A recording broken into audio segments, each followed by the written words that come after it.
The Department of Justice is facing a crisis that could bring down one of its most powerful institutions. What started with a few prosecutors quitting is now spiraling into a full-blown disaster, and nobody's talking about how this could tear the DOJ apart. Nearly 3,000 top lawyers have walked out, and it's only getting worse. But here's where it gets explosive. These aren't just ordinary departures. Prosecutors are resigning because they refuse to follow orders from the Trump administration and orders to investigate the widow of a crime victim and ignore glaring evidence. Why does this matter to you? Because this isn't just a political fight. This is about the integrity of the system that's meant to hold the powerful accountable. Stick around, because the next twist will completely change the way you see this battle between power and justice. This isn't just a few lawyers resigning. This is part of a much bigger pattern, a system falling apart from the inside. Over the last few months, we've seen prosecutors step down from offices across the country, and not for reasons you'd expect. Instead of resigning quietly, these attorneys are walking out because they can't stomach what they're being asked to do.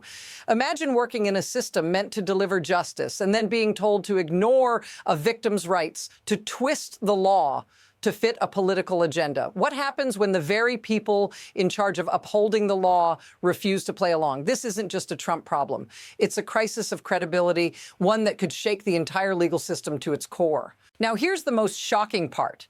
These aren't just disgruntled lawyers quietly quitting. These are people walking away because of direct orders from the Trump administration.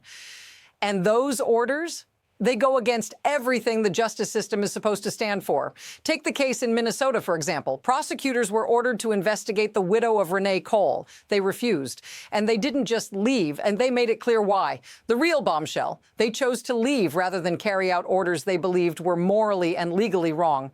This isn't just a resignation. It's a rebellion against the very core of the DOJ's mission. And this is where things get ugly. Who fills their spots? Not just any lawyers, but those willing to follow orders without question.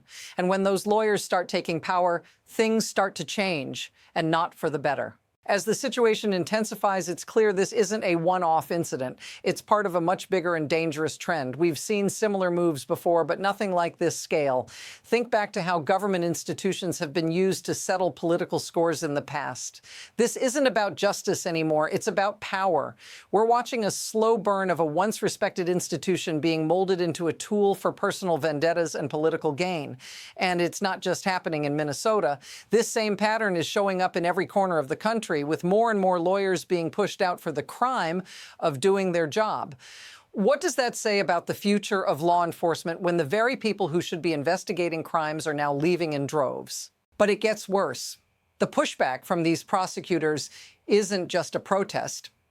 It's a warning shot. And now the real evidence is surfacing.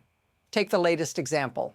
6 prosecutors from Minnesota who walked away after the Trump administration insisted they prosecute a widow instead of investigating a potential murder.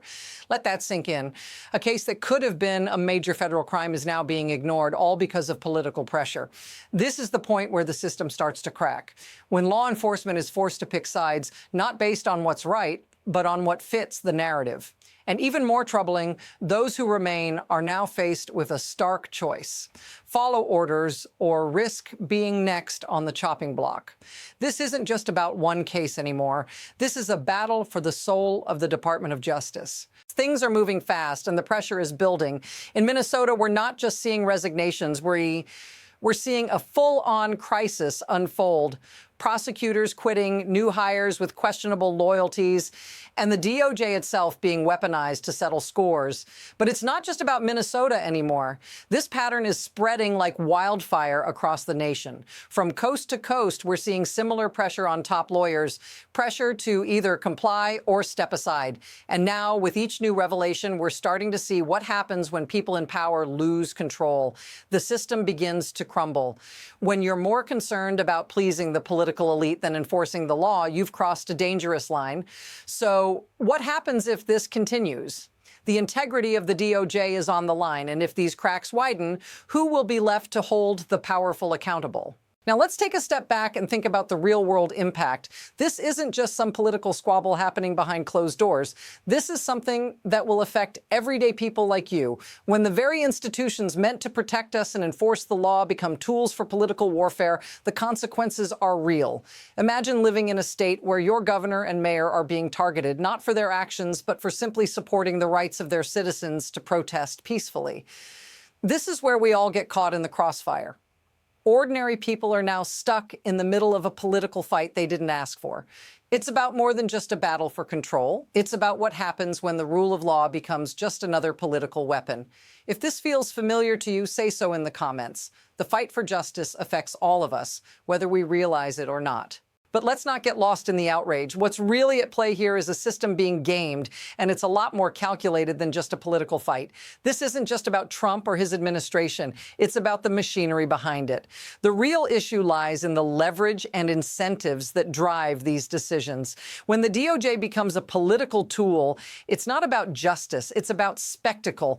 It's about using power to control narratives, to suppress opposition, and to manipulate public perception.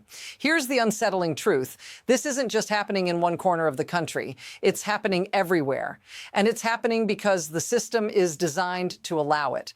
The more we focus on the outrage, the more we ignore the mechanism that makes all of this possible.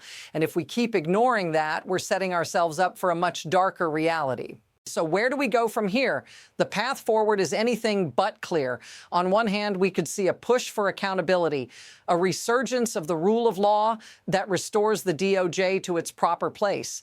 But on the other hand, we could continue down this dangerous road with more resignations, more political influence, and more cracks in the system. What's certain is that this situation is only going to escalate.